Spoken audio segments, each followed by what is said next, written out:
Hello, good morning. എന്തൊക്കെയുണ്ട് വിശേഷം? ഇന്നത്തെ ഒരു മോർണിംഗ് വ്ളോഗ് ആയതുകൊണ്ടാട്ടോ ഞാൻ ഗുഡ് മോർണിംഗ് സ്റ്റാർട്ട് ചെയ്തത്. അല്ല, ഞാൻ ഗുഡ് മോർണിംഗ് വെച്ച് തുടങ്ങാറില്ലെന്ന് നിങ്ങൾക്കറിയാമല്ലോ. അപ്പോൾ ഇസക്കുട്ടി നല്ല ഉറക്കത്തിലാണ്. മാഡത്തിന് നമുക്ക് ഡിസ്റ്റർബ് ചെയ്യേണ്ട കാര്യത്തിലേക്ക് കിടക്കാം. കഴിഞ്ഞ വീഡിയോയിൽ ഞാൻ പറഞ്ഞിട്ടുണ്ടായിരുന്നു, എൻ്റെ കാര്യങ്ങൾ പ്രോപ്പറായിട്ട് നടക്കണമെങ്കിൽ പിള്ളേർ എഴുന്നേൽക്കുന്നതിന് 1 മണിക്കൂർ മുന്നെയെങ്കിലും എഴുന്നേൽക്കണമെന്ന്. അപ്പോൾ ഞാൻ കുറച്ചായിട്ട് ഞാനിപ്പോൾ അങ്ങനെയാണ് ചെയ്യാറ്. അല്ലെങ്കിൽ അങ്ങ് കിടന്നങ്ങ് ഉറങ്ങൂല്ലേ, എഴുന്നേൽക്കാനും തോന്നില്ല. രാത്രി ഇടയ്ക്കിടയ്ക്ക് എഴുന്നേൽക്കുന്നതുകൊണ്ട്, ഫീഡ് ചെയ്യാനൊക്കെ ഇടയ്ക്ക് എഴുന്നേൽക്കുന്നതുകൊണ്ട് ആ ഒരു ഉറക്കത്തിൻ്റെ ക്ഷീണത്തിൽ എത്ര എല്ലാം വെച്ചാലും എഴുന്നേൽക്കത്തില്ല രാവിലെ. പക്ഷേ ഇപ്പോൾ കുറച്ചായിട്ട് അത് ഞാൻ ട്രൈ ചെയ്ത് ഇപ്പോൾ ഒരു 6 മണിയാകുമ്പോഴത്തേക്കും ഞാൻ എഴുന്നേൽക്കും. 6 മണിക്ക് എഴുന്നേൽക്കുന്നതുകൊണ്ട് തന്നെ 7 മണിയാകുമ്പോഴത്തേക്കും ഏകദേശം കാര്യങ്ങളൊക്കെ ചെയ്തു തീർക്കും. അങ്ങനെ ഒത്തിരി കാര്യമൊന്നുമില്ല. ഒന്ന് എഴുന്നേറ്റ് ഫ്രഷ്നപ്പ് ആവുക, പിന്നെ ഒന്ന് ചെറിയൊരു വർക്കൗട്ട്, പിന്നെ പിള്ളേർ എഴുന്നേറ്റ് വരുമ്പോഴത്തേക്കും ലിവിങ് റൂമൊക്കെ ഒന്ന് വൃത്തിയാക്കിയിടും. മെയിനായിട്ട് ലിവിങ് റൂമിലാണ് കളിയും ഇരുത്തമൊക്കെ. അപ്പം അവിടെ ഒന്ന് രാത്രിയാകുമ്പോഴത്തേക്കും അത്യാവശ്യം നല്ല അലങ്കോലത്തിലായിരിക്കും ഉണ്ടാവുക. അപ്പോൾ പിന്നെ രാവിലെ ആകുമ്പോഴത്തേക്കും ഒന്ന് നീറ്റാക്കി വെക്കുകയാണെങ്കിൽ അത്ര നല്ലതല്ലേ പിള്ളേരെ വെക്കുന്നതിന് മുന്നേ. അപ്പോൾ ആ പരിപാടിയും കൂടി ചെയ്യും. ഇതാണ് എൻ്റെ മെയിൻ പരിപാടികൾ. അപ്പം എല്ലാം പെട്ടെന്ന് ചെയ്യുന്നതുകൊണ്ട് 1 മണിക്കൂറിനുള്ളിൽ കാര്യങ്ങൾ വേഗം തീരും.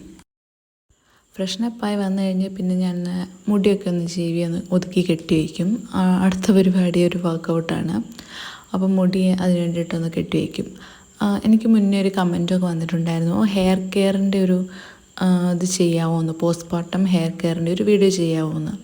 അത് ഞാൻ ഇപ്പം പെട്ടെന്ന് ചെയ്യാത്തതെന്ന് വെച്ചാൽ ഞാൻ അതൊന്ന് കെയർ ചെയ്ത് വരുന്നതേ ഉള്ളൂ. ഇപ്പോഴും എൻ്റെ മുടി കൊഴിയുന്നുണ്ട്. അപ്പം അതിനുള്ള സൊല്യൂഷൻ ഞാൻ ചെയ്തുകൊണ്ടിരിക്കുക. അപ്പം അതിൻ്റെ റിസൾട്ട് വരുന്നതിന് മുന്നേ വീഡിയോ ഇട്ടാൽ അത് ശരിയാവത്തില്ലല്ലോ.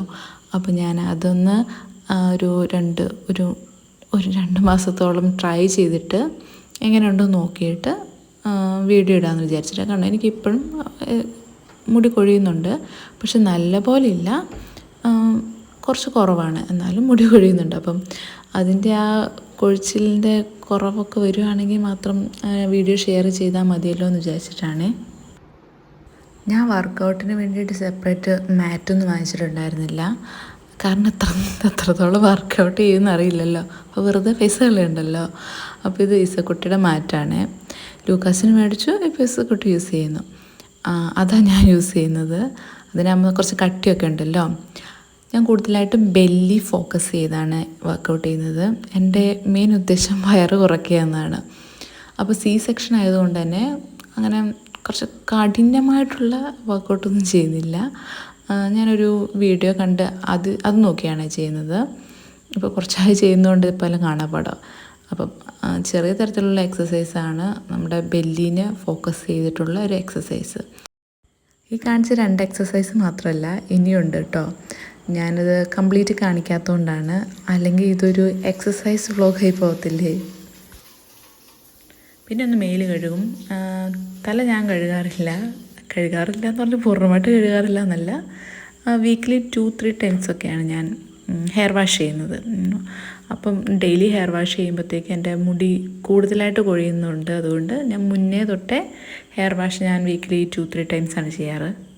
അങ്ങനെ എൻ്റെ രാവിലത്തെ അത്യാവശ്യ കലാപരിപാടികളൊക്കെ കഴിഞ്ഞിട്ടുണ്ട്. ഇനി ലൈറ്റ് ഓഫ് ചെയ്ത് റൂമിന് പുറത്ത് പോകാം.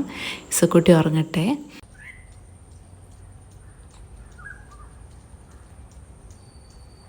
അപ്പോൾ ഇനി അടുത്ത വീഡിയോയിൽ കാണാം. ബൈ.